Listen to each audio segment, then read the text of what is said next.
नमस्कार दोस्तों, आज बात करने वाला हूँ बहुत ही कमाल के कंटेंट के बारे में। दोस्तों, आप लास्ट 3 ईयर की आईटीआर फाइल कर सकते हैं।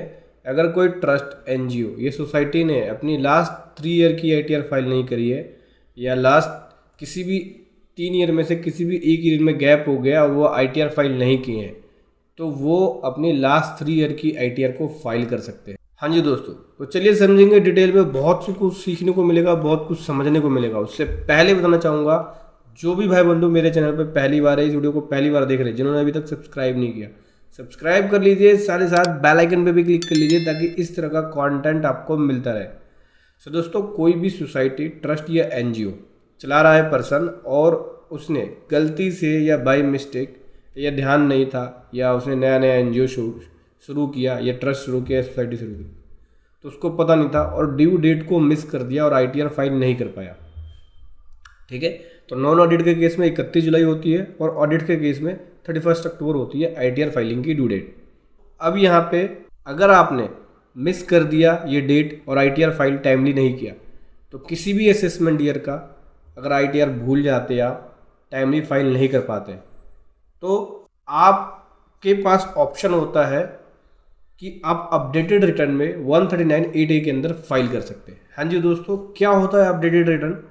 तो गवर्नमेंट ने एक नया सेक्शन इंट्रोड्यूस किया था 139(8)A, जहाँ पे टैक्स पेयर को अलाउ किया जाता है कि वो अपनी रिटर्न, अपडेटेड रिटर्न के जरिए अपनी इनकम को रिपोर्ट कर सकते हैं। और कोई भी मिस हो गया इनकम, अंडर रिपोर्टिंग इनकम हो गई, कोई मिस्टेक हो गया या कोई एरर है, वो फाइल कर सकते हैं। या किसी ने अपनी आईटीआर को फाइल नहीं किया, भूल गए, तो वो भी अपनी आईटीआर अपडेटेड रिटर्न में फाइल कर सकते हैं। तो बात करें अपडेटेड रिटर्न क्या एप्लीकेबल है ट्रस्ट पे, एनजीओ पे और सोसाइटी पे। हाँ जी दोस्तों, अपडेटेड रिटर्न ट्रस्ट पे, एनजीओ पे और सोसाइटीज़ पे एप्लीकेबल है।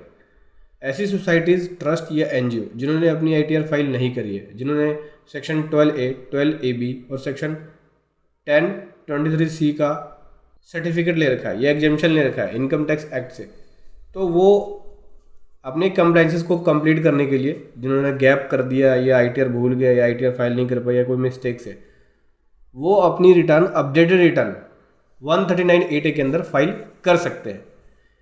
क्या क्या कर सकते हैं? अगर आपने ओरिजिनल रिटर्न फाइल करी है और उसमें कोई मिस्टेक से, गलती है, इनकरेक्ट रिपोर्टिंग है, तो फाइल कर सकते हैं।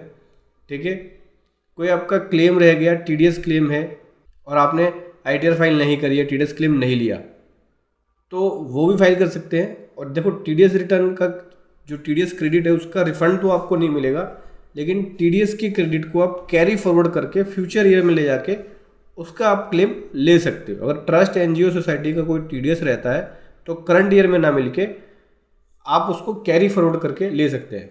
मैंने बहुत सारे क्लाइंट्स का कराया भी है, टीडीएस के कैरी फॉरवर्ड और करंट ईयर में लाके रिफंड को क्लेम कराया है। और इससे रिलेटेड मैंने केस स्टडी भी डाला है अपने चैनल पर, जहाँ पे आप देख सकते हैं कि कैसे सक्सेसफुली मैंने टीडीएस का रिफंड क्लेम कराया है। अब अगर आप भूल गए हो आईटीआर फाइल करना, उस केस में फाइल कर सकते हैं। ट्रस्ट, एनजीओ या सोसाइटीज़ की इनकम आपका अंडरस्टेटेड है या लॉस ओवर रिपोर्टेड है, तो उस केस में फाइल कर सकते हो आप। ठीक है, टाइम फ्रेमिंग क्या होती है अपडेटेड रिटर्न की फाइल करने के लिए? टाइम फ्रेम की बात करें तो अपडेटेड रिटर्न को आप 24 मंथ के अंदर फाइल कर सकते हो।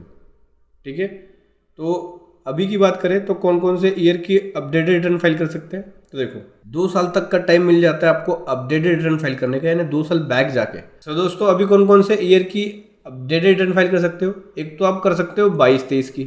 ठीक है, क्योंकि 22-23 की जो अपडेटेड रिटर्न की टाइमिंग है वो 31 मार्च 25 है, और उसके बाद 22-23 के बाद 23-24 की कर सकते हो, जो कि 31 मार्च 2026 तक है। 24-25 की करंटली अभी अलाउ है, आप फाइल कर सकते हैं। अभी इसकी ड्यू डेट खत्म नहीं हुई है। जब इसकी ड्यू डेट खत्म हो जाएगी 24-25 की, 2 साल का टाइम होता है 24-25 का, तो 2027 तक आप कर सकते हो अपडेटेड रिटर्न 139(8)A के अंदर। ट्रस्ट, एनजीओ या सोसाइटीज़ जिन्होंने अपनी रिपोर्टिंग कर रखी है, एग्जाम्प्ट इनकम की रिपोर्टिंग कर रखी है, अंडर रिपोर्ट कर रखी है, एमएस रिपोर्ट कर रखी है, या रॉन्गली रिपोर्ट कर रखी है, वो फाइल कर सकते हैं। ट्रस्ट, डोनेशन की रिपोर्टिंग जिन्होंने अपनी आईटीआर के अंदर नहीं कर रखी है, वो कर सकते हैं। एक्सपेंडिचर कंप्लाइंसेस, जिन्होंने एक्सपेंडिचर ज़्यादा लिया हुआ है या कम लिया हुआ है, एक गलत लिया हुआ है, तो वो फाइल कर सकते हैं। कोई टीडीएस क्लेम रह जाता है तो वो फाइल कर सकते हैं। टीडीएस के क्रेडिट भूल जाते हैं, नहीं ले पाते हैं, तो वो कैरी फॉरवर्ड करके ले सकते हैं। रिस्ट्रिक्शंस क्या होती है अपडेटेड रिटर्न में? अगर कोई असेसमेंट है या रीअसेसमेंट पेंडिंग है तो उस केस में नहीं फाइल किया जा सकता। कोई सर्च या सर्वे ऑपरेशन है तो उस केस में नहीं किया जा सकता। कोई प्रोसिक्यूशन प्रोसीडिंग्स चल रही है तो उस केस में नहीं किया जा सकता। अपडेटेड रिटर्न में एडिशनल पेनल्टी लगती है, एडिशनल टैक्स लायबिलिटी बनती है। ठीक है, टैक्स अमाउंट का अगर आप विद इन द 1 ईयर करते हैं, 12 मंथ के अंदर करते हैं तो 25% की एडिशनल पेनल्टी लगेगी। ठीक है, और 12 मंथ के बाद करते हैं, 12 से 24 मंथ के अंदर, तो उसके उसमें 50% तक की पेनल्टी लग सकती है, एडिशनल लायबिलिटी लगती है, जो कि अपडेटेड रिटर्न में लगता है।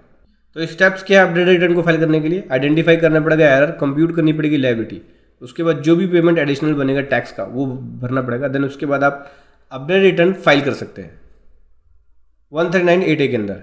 आप चाहे तो हमारी पेड प्रोफेशनल सर्विसेज भी ले सकते हैं अपडेटेड रिटर्न के लिए।